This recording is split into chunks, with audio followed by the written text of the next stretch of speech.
At the palace banquet, Father Emperor instructed me to select a prince consort. Just as I was about to point to that young general, I heard his inner thoughts. In my past life, after the princess married me, she entangled herself with another, causing me to be mocked by all under heaven. Even when I died, she was still lying in another's embrace. If she dares choose me again this time, I'll make her taste the pain I endured in my past life. I shuddered in fright, my hand involuntarily drifting toward the chief minister seated beside the general. At that very moment, another inner voice echoed, "She intends to choose General Shin, doesn't she? Ha, just like last lifetime, unloved yet still coming to provoke me. If that's the case, I'll make her understand the consequences of provoking me again." Wait, was I really that cruel in my past life? I was the princess showered with boundless affection. My mother was the empress, my grandmother the dowager empress, and my elder brother the crown prince. Every young lady in Xinjiang City envied me. Now that I've just passed my coming-of-age ceremony, everyone has begun worrying about my marriage, Crown Prince brother said. General Shiniji achieved fame at a young age. He is both brave and strategic, a man worthy of entrusting your future to. But Mother Empress countered, Chief Minister Xie Yuan is handsome, exceptionally talented, and utterly loyal to your father the emperor.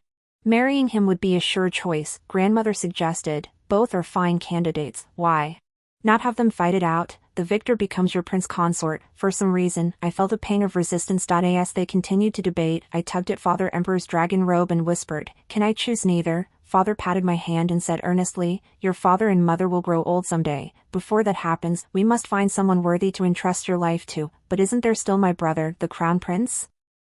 "Your brother is destined to become emperor, with all the affairs of state to manage. He won't have time to look after you." "But father, you're the emperor too. And you always find time for me. You'll understand someday." News of the imperial matchmaking spread swiftly. Nearly all of Xinjiang knew I would select my desired consort at the palace banquet in half a month. During this time, Mother and the crown prince frequently visited my Qingda hall. One urged me to choose Shiniji, the other to choose Xie Yuan. This constant pressure only deepened my agitation. I felt utterly lost, unable to eat or sleep in peace. I, who rarely dreamt, found myself dreaming of both Shiniji and Xie Yuan simultaneously. In the dream, Shiniji stood drenched in blood, sword pointed at me. "Why betray me?" he demanded. "How am I inferior to him?" I couldn't find words to answer, only shaking my head frantically. Shiniji seemed consumed by hatred, his eyes flashing with resolve as he raised his sword to strike. Terrified, I cried out Xie Yuan's name in desperation. The next moment, Xie Yuan appeared before me. But I was lying beneath him. We were both completely naked. Even without experience, I knew exactly what we were doing. I tried to break free, but Xie Yuan gripped my jaw, deliberately thrusting into me with force, a wicked smile curling his lips. Is the princess so distracted because she finds my service lacking? Compared to General Shen, does this humble servant understand the princess better? I clamped my hand over my mouth, desperate to stifle the unbearable sounds threatening to escape. Yet tears of sorrow still welled up despite my efforts. Seeing this, Xie Yuan's movements softened gradually. "Princess, do not weep. Xie Yuan will treat you well, very, very well." You provoked Xie Yuan. Since that is so, we shall see this through to the end. As long as you do not abandon Xie Yuan, I shall be yours for all of my days. Before I could respond, the scene shifted once more. I lay prostrate on the ground, clad in prison garb. "Chen Huan, do you know your crime?" A familiar voice echoed from above. I strained to lift my head. Seated upon the imperial throne at the highest point was none other than Crown Prince Song Yi. "Since you remain silent, I shall take it as your admission to the assassination attempt on General Shin. As brother and sister, I cannot bring myself to execute you. Lingnan's harsh climate is the utmost leniency I can grant you." But just as the guards moved to take me away, Xie Yuan burst in from somewhere. He knelt on the ground, repeatedly declaring that he had killed Shiniji. I couldn't believe it, desperately trying to rush forward to confront him. But then I woke from the dream. Cold sweat drenched me, my mind in chaos. Time flew by, and soon the day of the palace banquet arrived. Sitting beside our father and mother, the Crown Prince Song-yi and I should have been part of a joyful family gathering. Yet I felt strangely detached. I had always been grateful that, though born into royalty, I had never experienced the scheming and intrigue, instead being shielded by everyone. But that dream felt too real to ignore. Would my dearest Crown Prince brother truly exile me to Lingnan? I couldn't know for certain, so I pushed the thought aside for now. Because at this moment, everyone was waiting for me to choose a prince consort. I lifted my gaze, scanning the crowd until it settled on Shinji. In the dream, his sharp accusations still echoed in my ears. But in the end, it was just a dream. How could it be real? Just then, Song-yi nodded at me, his meaning unspoken. I exhaled, raising my hand to point at Shinji when suddenly, I heard his inner voice. In my past life, after marrying me, the princess entangled herself with another, causing me to be mocked by the entire world. Even when I died, she was still lying in another man's arms. If she dares choose me again this time, I will make her taste the pain I endured in my previous life. That voice, filled with gnashing tooth hatred, made me shudder. My hand involuntarily drifted towards Xia Yuan beside him. Xia Yuan, who had been smiling moments before, instantly stiffened. Simultaneously, his inner voice echoed. She intends to choose General Shen, right? Ha! Just like last lifetime, unloved. Yet she still dares to provoke me. If that's the case, I'll make her understand the consequences of provoking me again. This time, I was utterly unsettled. So both of them had been reborn? Could the scenes in my dreams be events from my past life? If that was the case, I'd been entangled with both of them in my previous existence. Would choosing either one mean a life of misery? I feigned composure, moving my hand over everyone present before finally withdrawing it. Then I slowly rose and knelt before my father. The Emperor, your humble son does not wish to marry yet. I beg your majesty's indulgence. The moment the words left my mouth, the expressions of the two who had been staring at me shifted. Unaware of this, I continued speaking when father made no reply. Father, a few days ago while offering incense at Xianghua Temple, I encountered the abbess Jinghui. She told me that my future path holds many hardships. But if I could spend several years copying sutras and chanting in the temple, these trials could be averted. Everyone knows how deeply father has always cherished me. Now that I've spoken these words before so many, if you refuse, father, you would contradict yourself. After a long, heavy silence, father finally agreed. But as I withdrew, I heard Shiniji's thoughts once more. What new trick is the princess playing? Still, leaving the palace is for the best. What she owed me in her past life, she must repay in this one.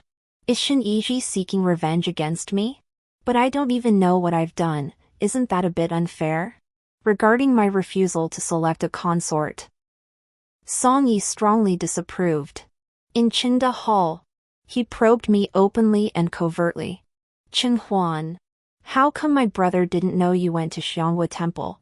Just a few days ago, I had mother accompany me there. I did indeed visit Xianghua Temple and met Abbess Jinghui. But those words were fabricated. My goal was to delay my marriage. At the very least, it must be someone I willingly choose to marry. Song-yi turned to mother with displeasure. Why are you indulging Qinhuan's nonsense? Can Abbess Jinghui's words be trusted? Her Majesty smiled. Better to believe it than doubt it. I have only you two children, and naturally wish for your well-being. Song-yi remained unconvinced. If I may speak frankly, the world outside the palace is far less secure than within. Should anything befall Qinhuan, mother would surely suffer greatly. Seeing a flicker of wavering on her face, I quickly stepped in to smooth things over. The Xianghua temple isn't just open to anyone. There are guards stationed there. Mother, my royal brother, please rest assured. I could sense that Songyi wanted to keep me in the palace. But the more he insisted, the stronger my desire to leave grew. Finally, 3 days later at dawn, escorted by Shenyi, I boarded the carriage bound for Xianghua Temple. As for why Shenyi was my escort, Mother explained it was because Songyi feared for my safety, prompting Father to issue this decree. I had secretly investigated. Shenyi was Songyi's man. They had been close friends since childhood. Before boarding, as I passed Shenyi, I deliberately paused for a moment. Yet I heard no more of his inner thoughts. This left me restless and uneasy inside the carriage. Would Shenyi seize this chance to kill me, seeking vengeance for past grievances? But I quickly dismissed this notion. If Shenyi were to kill me now, he himself would not survive. After traveling some distance, the procession halted before a tea house. I lifted the carriage curtain, and Shenyi, who had been waiting nearby, extended his hand toward me. Yet when I placed my arm on his, I felt his body tense rigidly, as if he deeply resisted my touch. I almost laughed. General Shen seemed to dislike me intensely. I wonder what offense this princess has committed against the general. Shenyi, who had kept his eyes lowered, suddenly lifted his gaze at my words. Like? The love I felt in my past life is now transformed into hatred in this one. Song Qinghuan, you toyed with my sincere heart. How dare you speak such words now? Yet his lips formed. Princess. What do you mean? I never intended such things. I nodded. Since that's the case, General Shen, please join me at this table. I have matters I wish to consult with you. What is she scheming now? Whatever she plans, I won't trust her again. In my past life, she demanded military power, even my life, and I gave it all. This time, I mustn't let compassion deceive me. I listened impassively to the thoughts echoing from across the table. So it seems I truly owed him in my previous existence. I picked up the largest pastry on the table and offered it to Shenyi. General Shen, your loyalty and dedication have been exemplary. Your efforts throughout this journey have deeply moved me. When I see His Majesty, I shall speak highly of you. Rest assured, General Shen, I harbor no romantic feelings toward you. I decided to be clear, sparing him further worry. Shenyi met my gaze, finally accepting the pastry. She said she has no feelings for me? Humph. I should be pleased. Yes. I truly am pleased at this moment. Song Qinghuan, I hope you keep your word. He then stood up and bowed to me. Then Shen humbly thanks the princess in advance. Gazing into the distance, I spoke slowly. This princess will certainly keep her word. After a brief rest, the procession continued onward. The carriage rocked and swayed, lulling me into drowsiness. As we neared Xianghua Temple, a sudden commotion erupted outside the carriage. The swaying carriage came to an abrupt halt. Caught off guard, I nearly tumbled from my seat.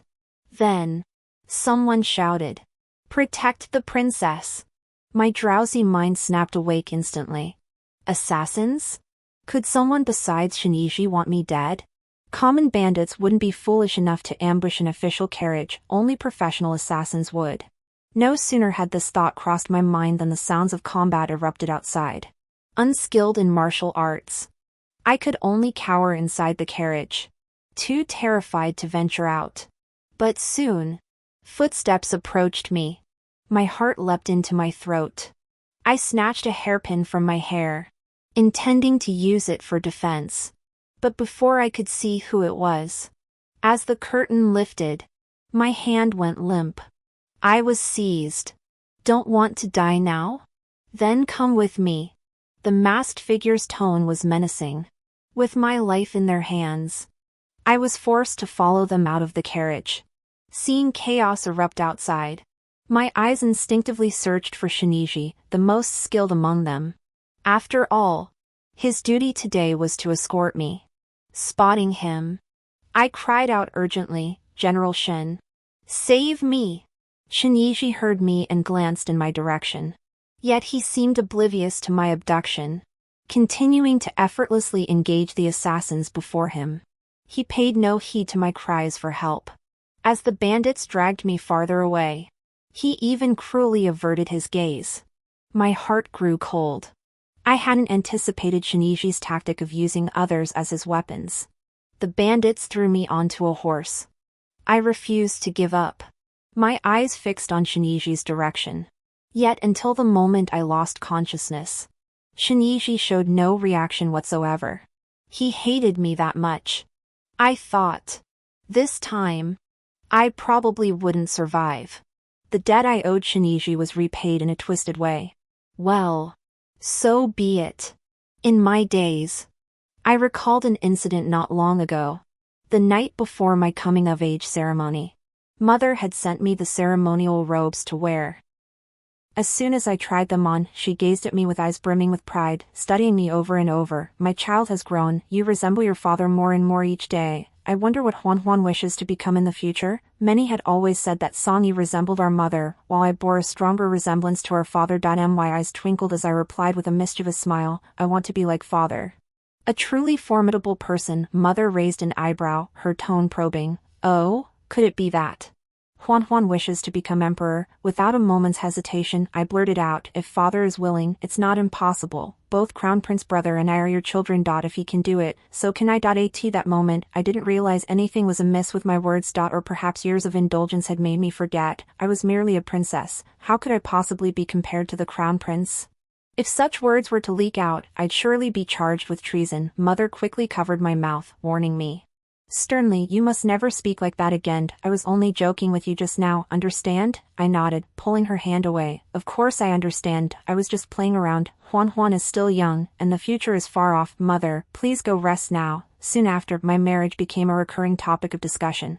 Only belatedly did I grasp that words spoken without intent could be interpreted with purpose. Perhaps only Mother heard these whispers, or perhaps they had already reached the ears of those with ulterior motives. The affection I believed I enjoyed could only be sustained as long as it posed no threat to their interests. I was tossed onto a haystack in a dilapidated temple. Though the assassins wore masks, their exposed eyes brimmed with malice. They scrutinized my entire body without restraint. I could even hear them swallow. It seemed they'd pounce at a single command.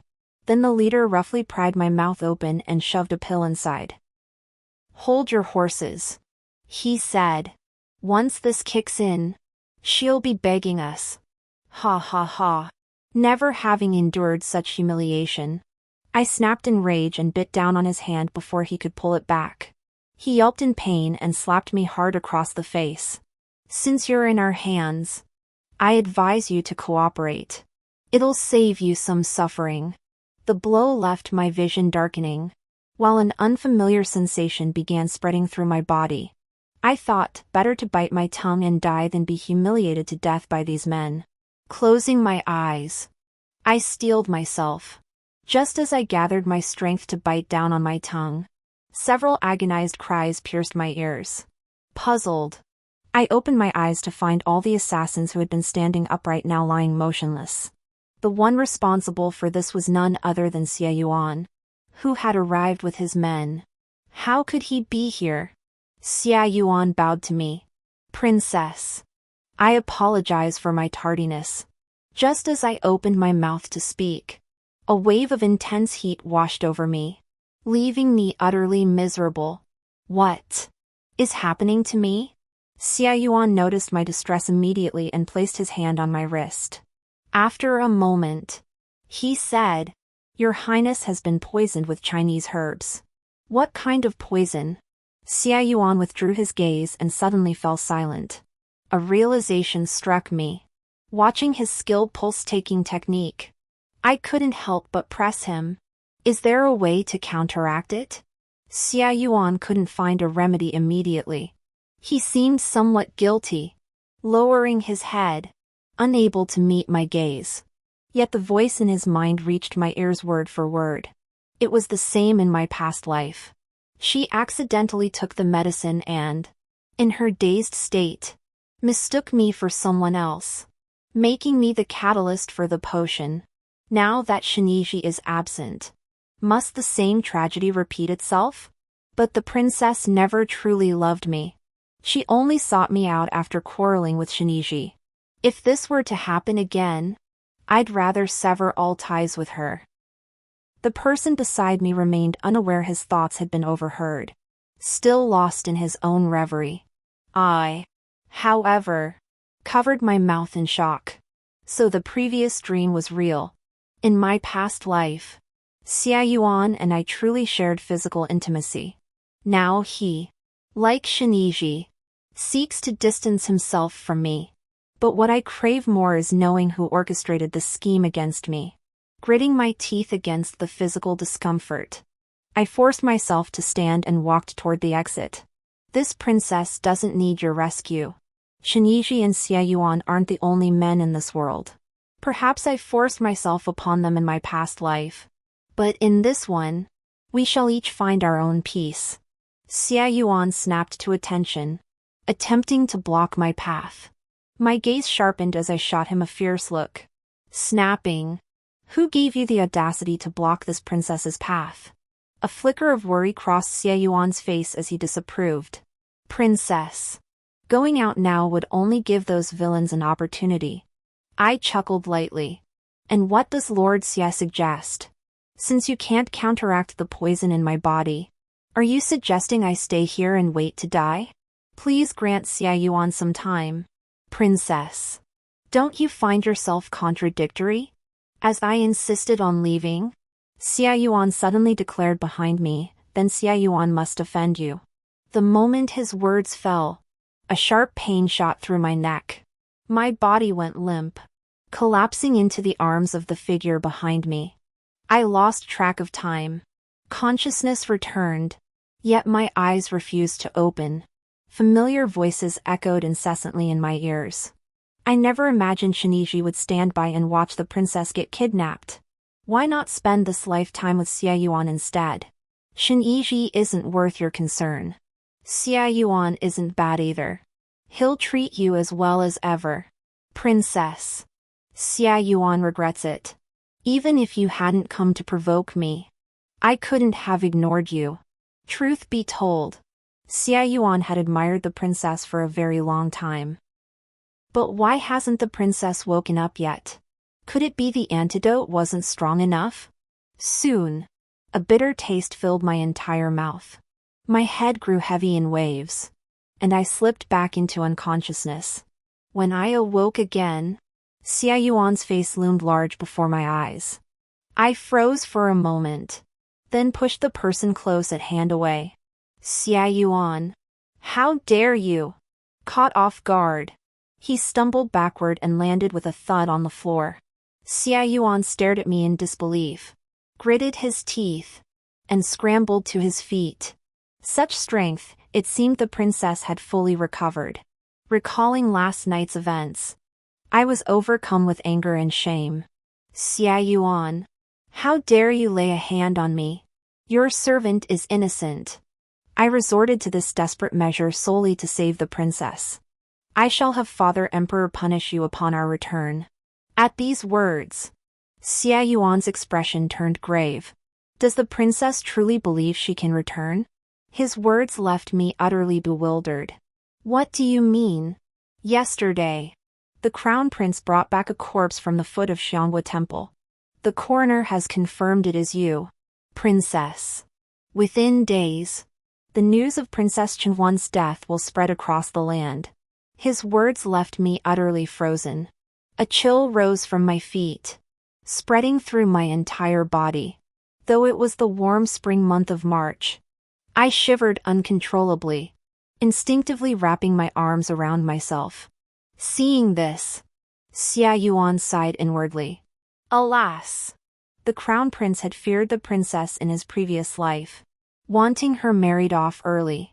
He hadn't counted on Shinji being so deeply in love with her that he obeyed her every word, long since forgetting their own pact. Enraged, The crown prince schemed to make it seem as though the princess and I had consummated our marriage. He then spread rumors about us.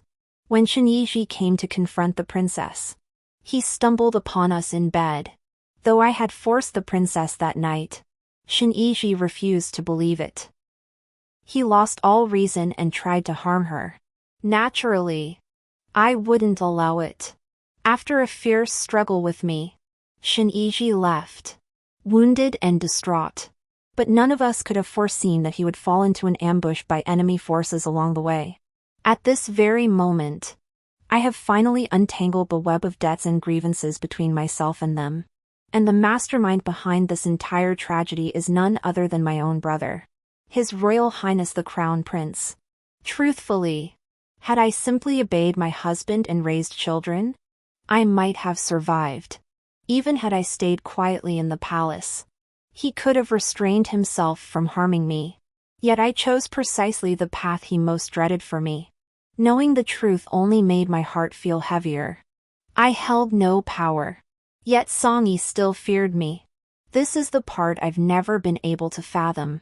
Now that I've lost even my soul identity, what am I to do? What choice do I have?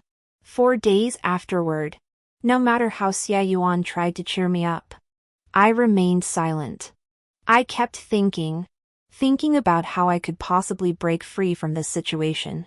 When my head ached from pondering, another thought took root. What if I just let it all go? Disappear into obscurity, abandon that princess nonsense, and finally live for myself. But deep down, I couldn't accept it. Why should I? We were siblings born of the same mother. Yet simply because he was male, he assumed the world was rightfully his. I had merely spoken a few playful words.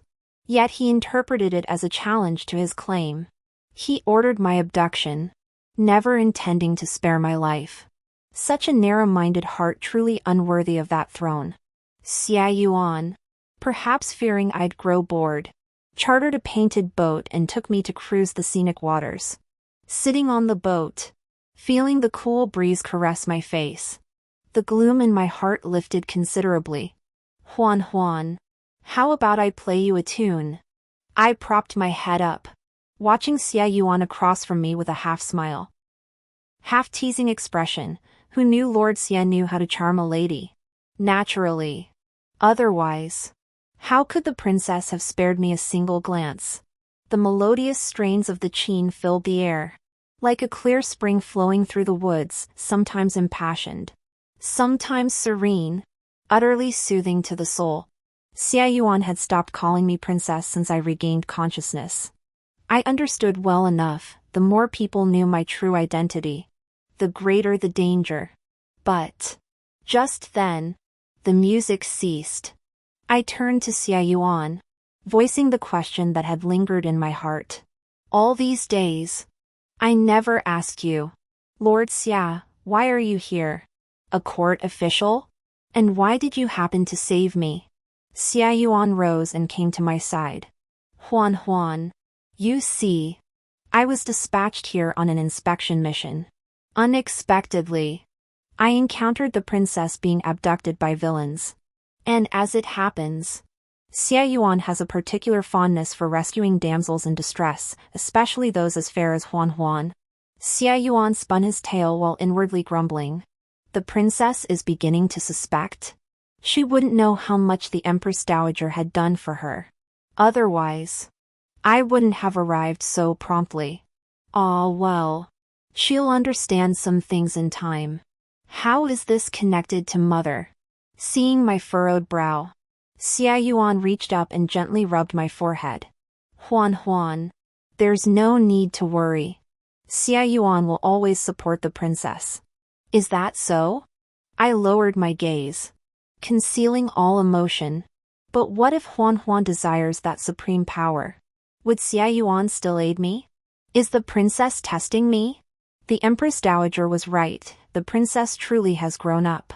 Xia Yuan didn't answer me that day, but he gave me the answer in my heart. Things seemed to be getting more and more interesting. Xia Yuan was actually mother's man? That meant mother knew I was still alive? Sure enough, one night half a month later, an uninvited guest arrived at the estate. Though cloaked and hooded, I recognized Mother at once. Seeing Xia Yuan nod toward me, I dashed forward. Mother, Huan Huan missed you so much. The words barely left my lips when a sharp sting hit my nose. An overwhelming urge to cry welling up. I thought the palace was only half a day's journey from Xianghua Temple, that I could see Mother often. But who could have known that the moment I stepped out of the palace gates, so many things would happen. Back then, I suspected everyone, including Mother. Now, holding her in my arms, I felt truly happy. Thank goodness, I hadn't been abandoned by everyone. When I shared these thoughts with Mother, tears welled in her eyes too. Silly child, she murmured. No parent could ever bear to abandon their own child. Her fingers traced my features again and again, her gaze brimming with tenderness. A thought struck me, and I awkwardly looked away. What about the crown prince? He was also Mother's child. How would she choose? Mother didn't answer immediately, only smiled at me. I felt utterly depressed. Seeing Xia Yuan standing nearby, his mind clearly elsewhere, I shot him a fierce glare. Catching my gaze, he said teasingly, "With Her Majesty here, Princess, do you really need to ask?" But I wanted to know, why? Mother looked out at the deep night beyond the window, a flicker of sorrow crossing her face. Huan Huan, did you know you once had an older brother? I shook my head. No one had ever mentioned this to me. Mother continued. Your father ascended the throne by killing his own father and brother. The current Emperor Songyi is likely even more ruthless. His own brother was so young, yet he could bring himself to harm him.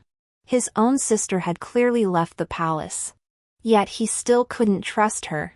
He is just like your father, cruel and merciless. Anyone who threatens his position faces certain death. Allowing such a man to sit upon the throne is nothing short of a calamity for the entire realm. By this point, Mother was so overcome with grief she could barely speak. My heart ached too. As I gently wiped her tears, I asked, Mother, would you trust Huan Huan? When she lifted her head again, an unusual light shone in her eyes. Mother had come secretly and could not linger long. After Xie Yuan and I helped her into the carriage, we prepared to return, but just then, I suddenly heard Shiniji's voice, tinged with palpable excitement. The princess is alive after all. I knew the Empress Dowager came to see her, but why is she with Xie Yuan? Would they be together regardless of whether I exist or not? What is Xie Yuan? What is Song Qinhuan? I halted my steps and looked toward the source of the voices. Perhaps the night was too dark. I could see only pitch blackness. Xie Yuan looked puzzled. What's wrong, Huan Huan? I stated bluntly. We're being followed. Xie Yuan immediately denied it. Impossible. Our movements haven't been compromised. Besides, if someone approached, the secret guards would have noticed. What if this person is General Shen? With his exceptional skills? A flash of hatred appeared on Xie Yuan's face. Shiniji dares to show up. If not for his refusal to help, how could the princess have ended up in this state? Well, he came. Just wait until I knock his teeth out. Suddenly, I grabbed Xie Yuan's sleeve and whispered, You go inside first. I have something to say to General Shen. Huan Huan. Xie Yuan sounded incredulous. Great men overlook minor details. Just leave the guards behind. I'll be fine. Seeing Xia Yuan still unwilling to budge, I patiently coaxed, Be a good boy, Xie Yuan. He looked utterly helpless, resignedly flicked his sleeve, and turned to enter the courtyard. I exhaled, sensing that gaze still fixed on me. So I simply raised my voice and called out, General Shen, have you come to kill me? After a long moment, Shinichi emerged from the shadows. I underestimated your highness. Princess, I hadn't realized my presence had been exposed. I glanced behind him and smiled. Is General Shen alone? That seems rather overconfident of you. Shinichi stared at the smile playing at the corners of my mouth, seeming to lose himself for a moment. He had always believed he hated her enough to want to kill her with his own hands. But when news of her death reached me, I realized how ridiculous I'd been. This wasn't hatred at all, it was resentment over losing to Xie Yuan. Yet all of this hinged on one thing, that I still cared about her. By the time I understood, it was already too late. I'd made a mistake. Before coming here, I'd thought countless times that as long as she was alive, that would be enough. But why does my heart still ache when I see her walking with Xie Yuan? For the first time, I realized how exhausting it is to hear someone's inner thoughts, let alone two people's. I couldn't help myself, raising my hand to wave it before his eyes. General Shen? What's wrong? Shen Yiji snapped back to reality. Seeing how close we were, he instinctively took a few steps back. I noticed it, but remained composed as I continued. I ask myself, I never wronged General Shen. Why won't you let me go? That day, you saw me being abducted yet refused to help. Do you know what those thugs did to me? I blinked, letting 2 tears fall. My expression was one of utter helplessness. Shen Yiji flinched, his eyes darting nervously. I don't know. I'm sorry. Truthfully, those events belonged to a past life. In this lifetime, she had done nothing wrong and knew nothing of those bygone affairs. That person wasn't her now. She hadn't done anything wrong, yet I watched helplessly as she was abducted. What have I done? I'm not human. I laughed inwardly, yet my face was streaked with tears like pear blossoms in rain. Stripped of my princess status, I'm just a vulnerable woman. If General Shen still intends to kill me, he should act sooner rather than later. Shen Yiji lost all his resolve. No. I didn't come to kill the princess. He finally admitted it. I asked again, would General Shen tell others about me? He shook his head painfully. I have nothing left now. I just want to find a place to scrape by. The palace? The princess? None of it matters to me anymore. I can't go back. He hurriedly pressed, what about Xie Yuan? Do you want to be with him? My expression turned desolate. Xie Yuan only pitied me. If he hadn't happened upon my abduction and rescued me, I wouldn't be standing here speaking with the general. Now I'm no better than a stray dog. How could I presume to seek favor with the chief minister? He'll be departing for Xinjing soon. How will the princess manage alone? That need not concern General Shen. As soon as I dismissed Shen Yiji, I instructed Xie Yuan to spread word that I was still alive. Why do this? Xie Yuan was utterly perplexed. I explained, suppose I spread the news, then kept Shen Yiji here. Who do you think would be the one fretting? Xie Yuan seemed to grasp it. But how could Shen Yiji stay willingly? Before, I couldn't be certain. Now, his wavering heart is a weapon I can wield. Days later, Shen Yiji showed up uninvited. He and Xie Yuan stared each other down in the courtyard. Outwardly calm, inwardly cursing each other to high heaven. I changed into fresh clothes, preparing to leave with Shen Yiji. Xie Yuan, however, was displeased. Unable to confront him openly in front of Shen Yiji, I gave him a sharp pinch on the waist, prompting him to remember the matter at hand. Shen Yiji invited me to a renowned local tea house, where the melodies were said to surpass even those of Xinjing. Last night, I hadn't elaborated on my ordeal after being abducted. Perhaps Shen Yiji had overthought it, for his gaze always carried a hint of guilt when he looked at me. It was rather amusing how our roles seemed to have reversed. What once felt like others owing me, now turned into me owing others. Is this the eternal contradiction of humanity?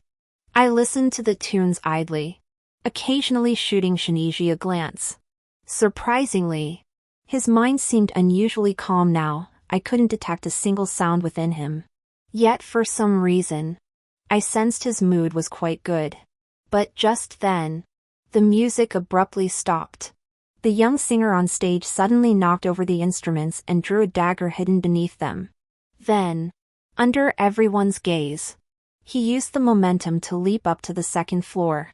His speed was so swift that before Shen Yiji or I could react, the blade was already slashing toward me. Where had Xie Yuan found this assassin? The performance was indeed convincing. But if Shen Yiji hadn't intervened to block that strike, I might not have died. but I would have been crippled. Terrified, I quickly closed my eyes, silently chanting Amitabha Buddha in my mind. After a moment, no pain came to my body. Opening my eyes, I saw Shinichi had caught the assassin's blade barehanded. Blood streamed down his arm, yet he seemed oblivious to the pain. Smiling, he said, "Huan Huan, if you're ever in danger again, just call out my name. I won't stand by and watch you die. Never again." With that, Shinichi swiftly fought off the remaining assassins. I pulled out a handkerchief and took hold of Shinichi's wounded hand. As I bent down to tend to the wound, I asked him, "Does it hurt?" A flicker of delight crossed his eyes. He nodded, then shook his head. I said nothing more. After a moment, Shinichi finally noticed something was wrong with me.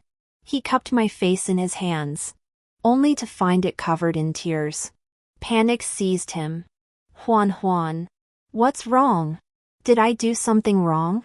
I shook my head fiercely, only crying harder. Shinichi frantically wiped my tears, still clueless about my tears. I couldn't keep playing coy, choking back sobs. I said, "If Yishi hadn't shielded me from that blade just now, I would have been the one wounded. Huan Huan is so scared. When will these assassination attempts ever end? After you and Xia Yuan leave, will Huan Huan even be able to survive? Yishi must have known this all along, right? That's why he asked me earlier."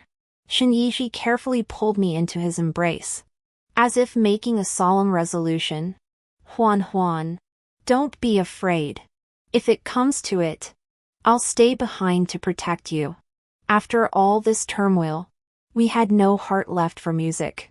We abandoned the carriage and walked back slowly with Shinichi. Xia Yuan, following my plan, had left ahead of time, leaving behind a letter. Seeing me examine the letter over and over, Shinichi asked with a hint of jealousy, "What did he say in the letter?" Minister Xia said His Majesty dispatched him to inspect the next location. Time was tight, so he could only notify me by letter. I set the letter down and turned to Shinichi. "Huan Huan has only you now. Will you abandon me too?" Shinichi looked both flattered and flustered, his words tumbling out in nervous stutters. "No. Never. Shinichi would never forsake Huan Huan. Never." In the days that followed, Shinichi and I spent our time sipping tea, listening to music, or wandering through mountains and waters. Day after day together, it was pure bliss. I knew Songyi had sent several letters demanding his return, but he had promised me he would stay here with me forever. Aware of his inner conflict, I deliberately teased him relentlessly. Shinichi, greedy for these fleeting moments of bliss, simply stopped reading the letters Songyi sent. By the time news of Songyi's coup, the murder of his father and mother, reached this remote place, several days had already passed. When I heard the news, I wept until my heart was torn apart, fainting repeatedly in Shinichi's arms. He watched me with eyes full of pity, yet no words of comfort could pass his lips. How could my brother do this? How could he? I could accept him rejecting me, but they were his own father and mother. Iji, what should I do? What on earth should I do? 4 days on end, I refused food, drink, or speech. Shinichi, fearing I might do something reckless, stayed by my side constantly. "Huan Huan, please talk to Iji. Don't be like this. I'm scared. Truly. Whatever you decide to do, I'll support you. At the very least, eat something, your body can't endure this." My gaze fixed blankly on Shinichi. His inner voice told me these were his true feelings. And these were the words I'd been waiting to hear. "Does Iji like Chenhuan?" I spoke my first words in days. Shinichi held his breath, his eyes fixed on me without blinking. "After all this time, can't Huan Huan still feel my feelings for you?" Shen Yiji likes Song Qinghuan. He likes her very, very much. My eyes stung as I said, word by word, then can Yiji accompany me back to seek revenge? Shen Yiji didn't answer directly. Instead, he asked, has the princess thought it through? After all these days of contemplation, I have. I stood up, my voice firm even if it means death. I must return to avenge my father and mother. Shen Yiji lowered his head, his words a mix of self-reflection and address to me. I won't let anything happen to the princess again. Shen Yiji will accompany the princess back. As if remembering something, he reached into his robe and pulled out a bronze tiger head amulet, handing it to me. After our marriage in my past life, this token remained in her possession. Now, it returns to its rightful owner.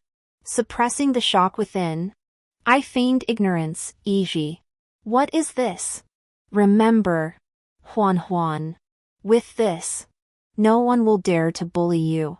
This is the military token that commands all the troops under Shen Yiji's command. My hands trembled as I took it. Yiji, thank you. 3 days later, Shen Yiji and I set out on the road back to Xinjing. Coincidentally, we encountered Xia Yuan halfway. It had been over a month since our last parting, but only I knew he was deliberately waiting for us here. Heaven knows how many letters I wrote to appease him during this time. Fortunately, everything was about to end. After Song Yi ascended the throne, many in the court resented him. It was said that ministers who dared to advise him died in waves, while palace maids and servants perished by the countless. Even after ascending the throne, his reign remained precarious. Thus, under the banner of aiding the new emperor, Shen Yiji led a grand procession into the city. Dressed as a man, I blended into their ranks. As a precaution, our 100,000 troops remained encamped outside the city walls. Should our mission fail, the capital city would likely witness a bloody massacre. What we hadn't anticipated was that upon hearing of Shen Yiji's return, Song Yi himself came out to greet him. The two groups met outside the palace gates, and the man leading the way was none other than my imperial brother, Song Yi. Just as Shen Yiji prepared to dismount and pay his respects, Song Yi made a gesture toward the empty air. In an instant, a swarm of guards surged forth from all directions, encircling us completely. Shen Yiji turned to Song Yi and asked, Your Majesty, what is the meaning of this? Song Yi suddenly burst into loud laughter. General Shen, do you truly take me for a fool? Who have you been with all this time? Surely you don't think I'm unaware? When I needed you, you didn't return. Since that's the case, what's the point of coming back now? Shen Yiji tilted his head in my direction, his expression unflinching. Your Majesty, I don't understand what you're saying. Song Yi seemed to have anticipated Shen Yiji's response. His gaze swept haughtily over our encircled group, a savage grin spreading across his face. Then you shall die alongside them. As soon as Song Yi finished speaking, all the archers readied their bows. At his command, we would be riddled with arrows in an instant. Yet, at this critical moment, a guard behind Song Yi suddenly lunged forward. With lightning speed, he pressed a sharp dagger against Song Yi's throat. If your Majesty wishes to live, order them to retreat. Immediately, a shrill voice pierced the air. Oh no! The Emperor has been taken hostage. The tense standoff instantly descended into chaos. At that moment, Song Yi seemed to spot me. Ignoring the blade pressed against his throat, he screamed like a madman, Shoot! Shoot now! Kill them! I shall reward you handsomely. Shen Yiji tried to escort me away, but I refused. Xia Yuan vanished without a trace after entering the city. I believe Mother. She couldn't have died like this. I dare anyone to move. Sure enough, a resounding voice rang out. Mother, dressed in court attire, suddenly appeared, holding aloft an imperial edict. She bellowed, "I am the late empress." This edict was written by the late emperor himself. It clearly states the throne shall pass to Princess Qinghuan, not to that brutal crown prince who murdered his father and mother. Her words sent another wave of turmoil through the crowd. Guards who'd been poised to shoot now wavered. First, their sovereign was seized. And now they heard his claim to the throne was illegitimate. No wonder they wavered. Seizing the moment, I tore off my hairpiece and revealed my identity. I am Princess Qinghuan. I entered the city disguised to avenge my father.